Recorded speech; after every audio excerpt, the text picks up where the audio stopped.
अंसार अब्बासी साहब ने कहा है कि हमें जो इंटेलिजेंस रिपोर्ट्स आई हैं उनमें पता चला है कि गैर मुल्की हुकूमतों से इनके रवाबत हैं, असल में रॉ की एजेंट है। मैं समझती हूँ कि वो जो टारगेट किलिंग हो रही थी ना सर, वो जो निकल रहे थे वो अननोन गनमैन, सर वो वाला मेरा ख्याल है बेटर था। कश्मीर है, आपको ये बात हैरान ज्यादा करती है या परेशान ज्यादा? केंद्र सरकार ने यूएपीए के तहत ये कार्रवाई की है। ज्यादातर आतंकी जैश और लश्कर से जुड़े बताए जा रहे हैं। तो हम क्या करें, रोना धोना वही। जहां अननोन गनमैन को अनलीश कर दिया गया है, पूरी तरीके से अपने एसेट्स को अनलीश कर दिया गया है, वहीं यूएन में भी इनको काउंटर किया जा रहा है। ये कौन कह रहा है रगड़ा लगाओ इनको? आई डोंट लाइक देम, ये जितने भी हैं। कहते हैं जी पाकिस्तान बुरा नेबर है, ये ऐसा नेबर है जो नहीं होना चाहिए था। या एक्शन कमेटी के रॉ के साथ ताल्लुकात के शवाहिद इंटेलिजेंस एजेंसियों को मिल गए, खबर ऐसे आनी चाहिए थी। तब राब्ते करने चाहिए इंडिया के साथ, इंडिया को अंगेज करना चाहिए। इस हुकूमत ने इंडिया के साथ राब्तों में कोई कबाहत नहीं है इन्हें। अंसार अब्बासी साहब ने कहा है कि आजाद कश्मीर में जारी मुसलसल तनाजे पर इंटेलिजेंस रिपोर्ट्स में यह साबित हुआ कि एक्शन कमेटी के गैर मुल्की रवाबत के शवाहिद मिल गए हैं। अब ये जरा स्टोरी देखिए, ये वही एक्शन कमेटी से जो इनको शवाहिद मिले, ये वही हैं जो किसी के घर से इंडियन करेंसी निकाल ली, इंडियन असलहा निकाल लिया और कहा कि देखें हमें शवाहिद मिल गए। अब अंसार अब्बासी ने ये जो स्टोरी की है वो कहते हैं कि हमें जो इंटेलिजेंस रिपोर्ट्स आई हैं उनमें पता चला है कि गैर मुल्की हुकूमतों से इनके रवाबत हैं। हुकूमत मुज़ाकरात जारी रखे लेकिन तशद्दुद बैरूनी माली मुआवनत से जारी रहने वाली मुहिम नाकाबिले कबूल है। तो कश्मीर एक्शन कमेटी को अब मुकम्मल तौर पर रॉ का एजेंट जो है वो बना दिया गया है। ये फैसला कर लिया गया है कि कश्मीर एक्शन कमेटी असल में रॉ की एजेंट है। बहुत ही बड़ा मैं ये कहूंगा कि बहुत ही खतरनाक किस्म का ये दावा है। तब राब्ते करने चाहिए इंडिया के साथ। हम लाते हैं टॉक शोज और अनलिमिटेड एंटरटेनमेंट सिर्फ यूट्यूब पर। अगर आपने अभी तक हमारा चैनल सब्सक्राइब नहीं किया तो अभी सब्सक्राइब करें और बेल आइकॉन को क्लिक करके हमारी लेटेस्ट वीडियोस के बारे में अपडेट जानें। इंडिया को अंगेज करना चाहिए। इस हुकूमत ने इंडिया के साथ राब्तों में कोई कबाहत नहीं है इन्हें। ऐसा नहीं है कि इनकी कोई कुट्टी होगी, इंडिया के साथ इनके राब्ते हैं। हॉटलाइन हर वक्त चलती रहती है और एक जंगबंदी हुई है और इसके बीच में कुछ बातचीत भी हुई है इनकी। तो इंडिया के साथ राब्ते करें, जो सालिस मौजूद हैं ये सिंतास मुआहदे के, तो वो उन सालिसों और जामिनों के साथ बातचीत की जाए, उन्हें होश दिलाया जाए। हर फोरम पे पाकिस्तान को जाना चाहिए। लड़ाई जो है वो किसी भी मसले का आखिरी हल हो सकता है और लड़ाई कभी भी मसले का हल नहीं होती। लड़ाई खुद ही एक मसला होती है, लेकिन बाद औक़ात लड़ाई के बाद मसले का हल निकल आता है जब दोनों फरीकैन को होश आती है कि लड़ाई में काफी नुकसान हो गया। तो लड़ाई तो मसले का आखिरी हल होता है। बातचीत करें, डायलॉग करें, बैठे किसी तरह कायल करें, कुछ भी करें, लेकिन पाकिस्तान का पानी पाकिस्तान को मिलना चाहिए। और अगर अब कोई लड़ाई हो जाए या कोई कार्रवाई हो जाए ना, तो फिर पाकिस्तान को अब 70 साल से जो कौम के साथ वादे किए गए ना वो पूरे करने चाहिए। यानी सियाचिन इंडिया ने छीन लिया, कारगिल पे इंडिया ने कब्जा कर लिया, तो पाकिस्तान की तो जमीनों पे इंडिया ने कब्जा ही किया है पाकिस्तान बनने के बाद से लेकर अब तक। तो अब पाकिस्तान की बारी है। पाकिस्तान को जो है वो कश्मीर को आजाद करवाना चाहिए। पाकिस्तान की फौज ने 70 साल से वादा किया हुआ है कि कश्मीर को हम आजाद करवा कर देंगे, तो वो भी करने पर लगे हाथों जब भी कभी कोई मामला छिड़े तो। और दूसरा जो है वो पाकिस्तान के पानी के ऊपर जितने बंद हैं फिर वो खत्म किए जाए, ताकि पाकिस्तान का पानी पाकिस्तान में बगैर किसी रुकावट के एक फ्लो के साथ आ सके। खबर दी है अंसार अब्बासी साहब ने।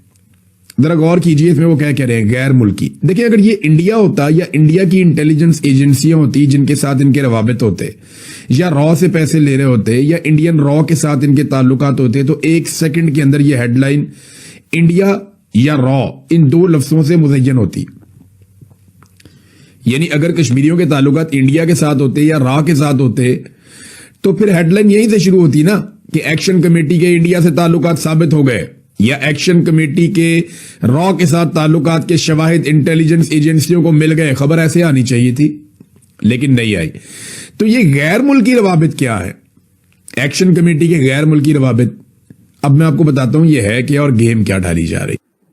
लेकिन भारत दुनिया की चौथी या पांचवी बड़ी मईशत है।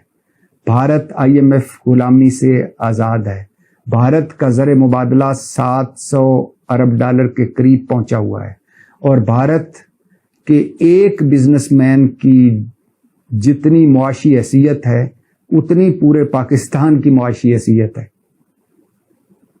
और पाकिस्तान का सुन लीजिए, पाकिस्तान का बैरूनी कर्जा 138 अरब डॉलर, हर शहरी पाकिस्तान का भी हर शहरी 535 डॉलर का मकरूज, ज़र मुबादला 20-21 अरब डॉलर, उनमें भी मांगे तांगे के पैसे, IMF की गुलामी, मईशत नीचे से नीचे जाती हुई, सरमायाकारी नीचे, बेरोजगारी, महंगाई, गुर्बत ऊपर, कर्जे ऊपर, और कोई तिजारत नहीं हो पा रही। सबसे बड़ा जो इस वक्त हमें रिलीफ है वो है हमारा ज़र मुबादला जो ओवरसीज पाकिस्तानी भिजवाते हैं।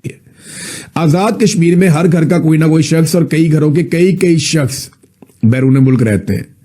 वहां पे एक ट्रेंड है, क्योंकि लोग सरकारी नौकरी पे इंहिसार करते हैं या फिर लोग बैरून मुल्क चले जाते हैं और कुछ ज्यादा है नहीं वहां करने के लिए। तो जो लोग बैरून मुल्क चले जाते हैं उनकी तादाद बहुत बड़ी है। यानी अगर आप एवरेज निकालें तो पाकिस्तान में जितने लोग बैरून मुल्क जाते हैं उससे कई गुना ज्यादा आजाद कश्मीर में लोग अपनी आबादी के तनासुब से बैरून मुल्क जाते हैं। बड़ी तादाद यहां बरतानिया में मौजूद है। हजारों लोग एक कॉल के ऊपर इकट्ठे हो जाते हैं। पूरे शहर जो है वो आजाद कश्मीर के लोगों से यहां पे बरतानिया में भरे हुए हैं। इतनी बड़ी तादाद में आजाद कश्मीर के शहरी बरतानिया में रहते हैं। अब ये उनके साथ जब वो अपने रिश्तेदारों से राब्ते करते हैं तो वो कहते हैं जी ये गैर मुल्की रवाबित इसको कहते हैं। ये ऐसा नहीं है कि कोई इंडियन रॉ के साथ या इसराइल की मोसाद के साथ या अमेरिका की CIA के साथ ये कोई या बरतानिया की MI6 के साथ इनके कोई रवाबित है, ऐसा नहीं है। ये अपने रिश्तेदारों के साथ राब्ते हैं। अब वो बैरून मुल्क रहते हैं तो राब्ते तो बैरून मुल्क ही होंगे ना। जो यहां रहते हैं, मिसाल के तौर पे मैं पाकिस्तान में किसी शख्स से राब्ता करूं तो वो कहें जी इसके गैर मुल्की राब्ते हैं पाकिस्तानी शख्स को, तो झूठ तो नहीं कहा, क्योंकि मैं तो बैरून मुल्क बैठा हुआ हूं। तो मैं जो राब्ता करूंगा बरतानिया के नंबर से करूंगा, तो वो जो नंबर देखेंगे जी गैर मुल्की राब्ते हैं जी इनके, ये सबूत आ गए जी हमारे पास। अच्छा, दूसरा ये कहते हैं इनको बाहर से फंडिंग आती है। तो फंडिंग कैसे आती है मैं आपको बताता हूं कि आजाद कश्मीर का टोटल इन्हिसार इस बात पे है कि ओवरसीज आजाद कश्मीर के शहरी, यानी बहुत बड़े पैमाने पे इन्हिसार इस बात पे है कि ओवरसीज जो आजाद कश्मीर के शहरी हैं वो कितना पैसा पाकिस्तान में भिजवाते हैं। ये भी आप कह रही हैं, आरजू काजमी ये कह रही है कि भारत जो पाकिस्तान में टारगेट किलिंग कर रहा था, लोगों को चुन चुन के कत्ल कर रहा था, वो ठीक है। सर मैंने तो भारत का नाम ही नहीं लिया, क्या पता वो हमारे ही लोग कर रहे हो, इसलिए कि जिन अपने लोग जो हैं सर आप ये कह रहे हैं कि हमारे लोग इतने निकम्मे हैं कि भारत से लोग आते हैं यहाँ पे टारगेट किलिंग करके वापस भारत चले जा। भारत तो बहुत बार कह चुका है कि पाकिस्तान एक अच्छा पड़ोसी नहीं है, पाकिस्तान क्या से हमारी तरफ ये होता है वो होता है, टेररिज्म होती है, क्या क्या सर वो लोग कहते रहते हैं और हम एक कान से सुन के दूसरे कान से निकाल देते हैं। तो अगर हमने अपना एक कान से सुन के दूसरे कान से ना निकाला होता और उस बात को सुन लिया होता तो शायद बहुत सर हालात बदल सकते थे। आपके पास कौन से एहसास हैं? आपके पास तो वही एहसास थे ना जो पाकिस्तान के अंदर थे। इंडिया एहसास इस्तेमाल कर रहा है जो इंडिया के बाहर है। तो आई थिंक थोड़ी सी इसके ऊपर सेंसिबल किस्म की से ये रिक्वेस्ट अब की जाएगी कि जी इनको हमारे हवाले कीजिए, हमें पे यहाँ मुकदमा चलाते हैं।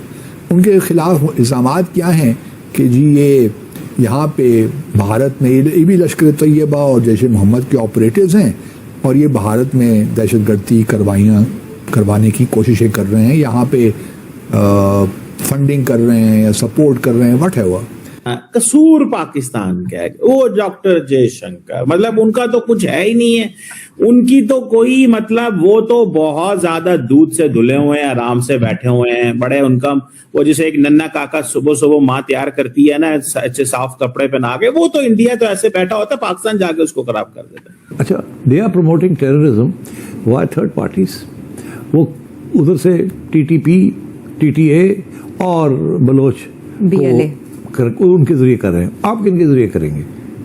आपके पास सिर्फ एक ही कार्ड था एक ज़माने में, जबकि आप फ्रीडम फाइटर्स को सपोर्ट करते थे कश्मीर में, मगर आपने देखा वो क्या हुआ। आपने देखा दो चीज़ें हुई। एक ये FATF शुरू हो गई। FATF की वजह से आपके जो सारे जिहादी ऑर्गेनाइजेशंस थे यहाँ, उनके ऊपर बंद कर दिया गया उनको, क्योंकि आपके अपने असासे थे जिनके ज़रिए इल्ज़ाम आप पे ये था कि आप उनके ज़रिए करते हैं। तो वो तो FATF ने बंद कर दिया, ना आप करते तो आप फारग हो जाते। सर आप ये कह रहे हैं कि हमारी एजेंसी के लोग, सर हमारे फोर्सेस के लोग इस काबिल नहीं है कि लोगों को रोक सके? कोई भी वहां से आता है, मारता है और फिर बॉर्डर क्रॉस करके वापस चला जाता है। सर 1 साल के अंदर आप देखें उन्होंने कितने लोगों को, यहाँ पे लोगों की जाने गई है जो ऐसे टारगेट किलिंग में मरे, मस्जिद में कभी कहीं। आपका ख्याल है सर ये सब भारत कर रहा है और हमारे लोग सर इस काबिल नहीं है कि उनको रोक पाए? सर कैसी बातें कर रहे हैं आप लोग? तो आप सर मेडल वापस ले लेंगे, आपसे बता रही हूँ। तो आपको ये वीडियो कैसा लगा कमेंट बॉक्स में जरूर लिखिए। इस वीडियो को लाइक कीजिए, शेयर कीजिए, सब्सक्राइब करना ना भूलिए आपके चैनल EFC को। मिलते हैं अगली वीडियो में। जय हिंद।